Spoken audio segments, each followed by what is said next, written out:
രാമായ രാമഭദ്രായ രാമചന്ദ്രായ വേധസേ രഘുനാഥായ നാഥായ സീതായ പതയേ നമഃ. എല്ലാ സജ്ജനങ്ങൾക്കും നമസ്കാരം. ശ്രീമദ് വാൽമീകി രാമായണം അയോധ്യാകാന്ഡം സർഗം 99. ശ്രീരാമസമാഗമം. സൈന്യം അവിടെ നിന്ന ഉടനെ ഭരതൻ ജ്യേഷ്ഠനെ കാണാൻ മുന്നോട്ട് നടന്നു. വസിഷ്ഠ മഹർഷിയോട് പറഞ്ഞു, എൻ്റെ മാതാക്കന്മാരെ കൂട്ടിക്കൊണ്ടുവന്നാലും. സുമന്ത്രനും ശത്രുഘ്നനും ഭരതനെ പിന്തുടർന്നു. ഭരതൻ ജ്യേഷ്ഠനെ വിശ്രമിക്കാനുള്ള കുടീരത്തെയും പർണശാലയെയും കണ്ടു. ശാലയുടെ മുമ്പിൽ വിറകുകളും പുഷ്പങ്ങളും കണ്ടു. വാനപ്രസ്ഥാശ്രമത്തെ ആചരിക്കുന്ന ശ്രീരാമൻ്റെയും ലക്ഷ്മണൻ്റെയും ഈറനായ മരവുരികൾ വൃക്ഷങ്ങളിൽ തൂങ്ങിക്കിടക്കുന്നതായും കണ്ടു.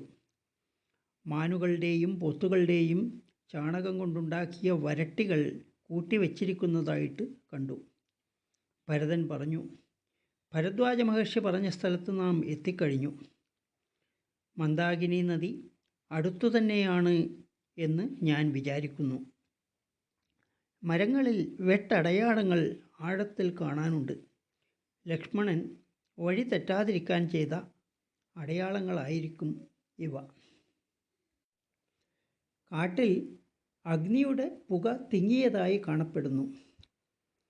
ഇവിടെ ഞാൻ പുരുഷോത്തമനും പൂജ്യപാദനുമായ ശ്രീരാഘവനെ മഹർഷിയെ എന്ന പോലെ സന്ദർശിക്കും. ഭരതൻ മന്ദാകിനി തീരത്തിലൂടെ ഒരു മുഹൂർത്തം നടന്ന ശേഷം ചിത്രകൂടത്തെ പ്രാപിച്ചു. ജനങ്ങളോട് പറഞ്ഞു, ശ്രീരാമൻ വനത്തിൽ വസിക്കുന്നു. എൻ്റെ ജന്മം നിഷ്പ്രയോജനമായി. ശ്രീരാമൻ ഞാൻ കാരണം കഷ്ടം അനുഭവിക്കുന്നു. ഞാൻ ലോകനിന്ദക്ക് പാത്രമായി എന്ന് പറഞ്ഞുകൊണ്ട് വീണ്ടും വീണ്ടും ശ്രീരാമൻ്റെയും സീതാദേവിയുടെയും പാദങ്ങളിൽ വീഴും. ഭരതൻ മനോഹരമായ മഹത്തായ പർണശാലയെ മുമ്പിൽ കണ്ടു. ഭരതൻ ആ ശ്രീരാമ ഭവനത്തിൽ വടക്ക് കിഴക്ക് ഭാഗത്തായി ജ്വലിക്കുന്ന അഗ്നിയോടുകൂടിയ വേദിയെ കണ്ടു. ജടമുടി ധരിച്ചവനായ ജ്യേഷ്ഠനെ കണ്ടു.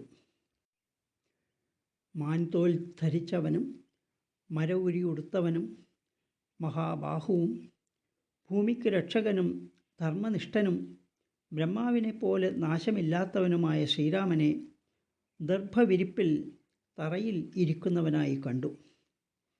സീതാദേവിയും ലക്ഷ്മണനും ശ്രീരാമനെ ഉപാസിക്കുന്നതായും കണ്ടു. ഭരതൻ ബന്ധപ്പെട്ട് അങ്ങോട്ട് ഓടിച്ചെന്നു. ദുഃഖസന്തപ്തനായ ഭരതൻ അശ്രുക്കൾ പൊഴിച്ചു. അശ്രുക്കളാൽ ഇടറുന്ന വാക്കോടെ ഇപ്രകാരം പറഞ്ഞു, സദസ്സിൽ പൗരപ്രധാനികളാൽ സേവിക്കപ്പെടാൻ യോഗ്യനായ എൻ്റെ ജ്യേഷ്ഠൻ ഇവിടെ കാട്ടുമൃഗങ്ങളാൽ സേവിക്കപ്പെട്ടവനായി വർത്തിക്കുന്നു. എണ്ണമറ്റ വസ്ത്രങ്ങൾക്ക് അർഹനായ അദ്ദേഹം കേവലം 2 മാൻതോലുകൾ മാത്രം ധരിക്കുന്നു. പുഷ്പങ്ങൾ ശിരസിലണിഞ്ഞിരുന്ന അദ്ദേഹം ജടാഭാരത്തെ എങ്ങനെ വഹിക്കുന്നു? ചന്ദനം പൂശപ്പെട്ടിരുന്നതായ തിരുമേനി അഴുക്കുപുരണ്ടിരിക്കുന്നു. ഞാൻ കാരണം ശ്രീരാമൻ ദുഃഖം അനുഭവിക്കുന്നു. അല്പനായ എൻ്റെ ജീവിതം നിന്ദനീയമാണ്. മേൽപ്രകാരം പുലമ്പിക്കൊണ്ട് തന്നെ കരഞ്ഞുകൊണ്ട് ഭരതൻ ശ്രീരാമൻ്റെ പാദങ്ങളെ തൊടുന്നതിന് മുമ്പ് തന്നെ നിലത്ത് വീണുപോയി. ജ്യേഷ്ഠ എന്നു മാത്രം കരഞ്ഞുകൊണ്ട് വിളിച്ച് പിന്നെ ഒന്നും തന്നെ പറയാൻ ശക്തനായില്ല. ശത്രുഘ്നനും ശ്രീരാമൻ്റെ പാദങ്ങളിൽ വീണ് നമസ്കരിച്ചു. ശ്രീരാമൻ 2 പേരെയും കെട്ടിപ്പുണർന്നു. സുമന്ത്രരും ഗുഹനും ശ്രീരാമലക്ഷ്മണന്മാരെ സമീപിച്ചു. അവിടെ കൂടിയിരുന്ന എല്ലാവരും സന്തോഷാശ്രുക്കൾ പൊഴിച്ചു.